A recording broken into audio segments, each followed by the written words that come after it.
Hi, my name is Maeve, and today I will be presenting about the country Lebanon and its recent struggles with water and waste and what the country has done to help aid these issues. Before I begin on the water and waste crisis, I would like to give some background information on Lebanon as a whole and some background as to why these issues began. Lebanon is located on the eastern shore of the Mediterranean Sea. It consists of a narrow strip of territory and is one of the world's smallest sovereign states. The country's capital is Beirut. In 1920, France created the state of Greater Lebanon. Later, Lebanon became a republic in 1926 and became independent in the years 1943 and 1944. It is one of the most densely populated countries in its area and has a very high rate of literacy. Despite not having much natural resources, they are still a popular trade center for the Middle East. Since it is located on the coast of the Mediterranean, its climate has hot and dry summers while having humid winters. In the winters, the country receives adequate amounts of precipitation, mainly rain and sometimes snow in the mountainous areas. But during the summer, the country receives little to no precipitation, which is why there is a water crisis. As mentioned earlier, Lebanon does not receive much precipitation during the summer, which limits the water supply for the residents during this time. One of the main problems that Lebanon struggles with is storing the drinking water that they have. There are very limited spaces where the drinking water can be stored. Drinking water is also lost because it flows out into the Mediterranean from streams and rivers. Along with all of these issues, there is a much higher demand for water because of the increasing population within Lebanon, and the system of pipes and reservoirs for this drinking water are leaky, which leads to even more water loss. Many of the water systems within Lebanon are very inefficient, which is a big reason as to why Lebanon is having this water crisis. Climate and rising population affect water crisis. The climate in Lebanon has had a large effect on the water crisis that is currently occurring. There has been a severe decline in rainfall. It is estimated that about 50% of the rainfall has evaporated before it can be used, and also the rising climate has decreased the amount of drinking water that is available to residents. Because of climate change, the temperatures have been increasing, meaning more water is lost to evapotranspiration, which is the process by which water is transferred to the atmosphere from the land. Meaning that this water that comes from the rain is being evaporated out of these farmlands. The water from the rainfall lost by this process then creates a higher demand for irrigation in the farmlands because the rainfall is being lost in this process, which uses lots of water that could be used for drinking. Irrigation uses a bunch of water to irrigate the farmlands, which could be used for drinking water, but instead is used for a different. These factors all build on top of each other, taking more and more clean drinking water away from residents and creating an even bigger water crisis. Agriculture has suffered the most from the drought, which in turn also affects Lebanon's economy and food supply for its people.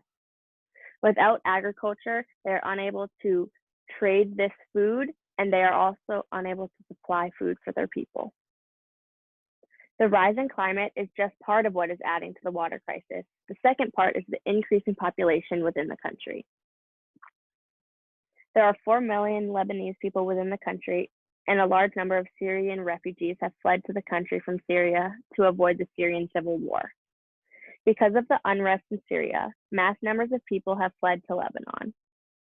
In April of 2014, it was estimated that about a quarter of Lebanon's population was made up of refugees, and since this time, this number has greatly increased. People continue to cross the Lebanon and Syria border because of this crisis that is occurring in Syria, adding more and more to the population in Lebanon, which decreases the amount of water that can go around for everyone that is currently living in the country. The increasing number of people in Lebanon creates a higher demand for water, which the country is unable to provide.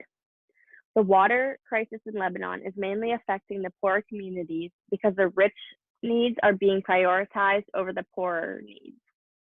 There have been many projects that are being put in place to prevent this issue from continuing and creating an even larger problem in the near future. Now for the waste crisis. The waste crisis began in 2015 when residents that lived in a coastal town just south of Beirut near the Nahim landfill, which was overflowing, forced the government to shut it down nearly 12 years after it was supposed to be closed. After this occurred, there was then a 9-month standoff between Beirut's trash collection service and the local government that left trash out in the streets rotting.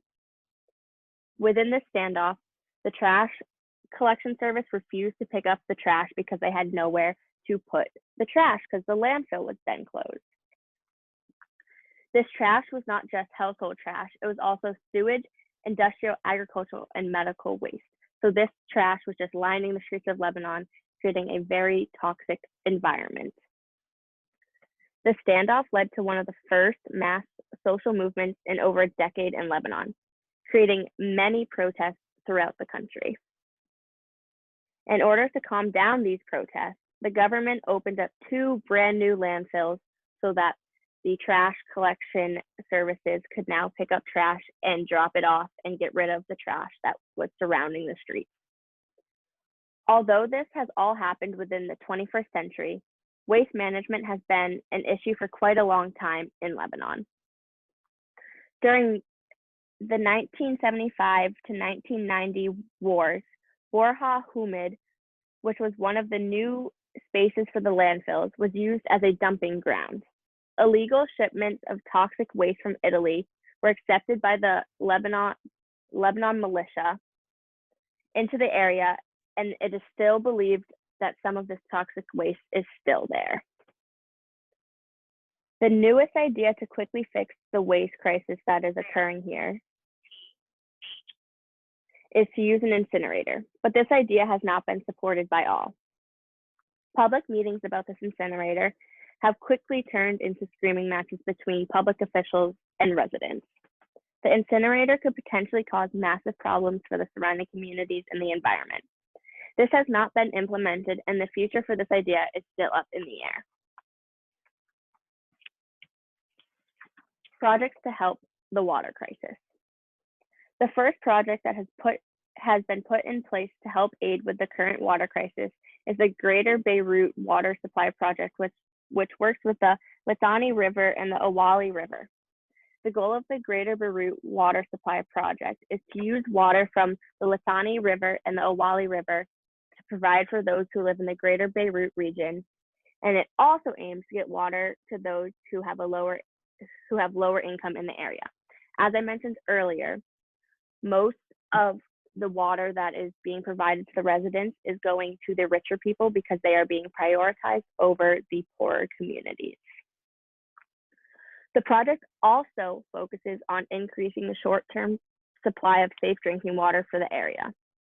This has been in consideration since the 1960s and 1990s, and there was a request for inspection relating to the projection in November of 2010, and in December of 2010, it was approved by the World Bank.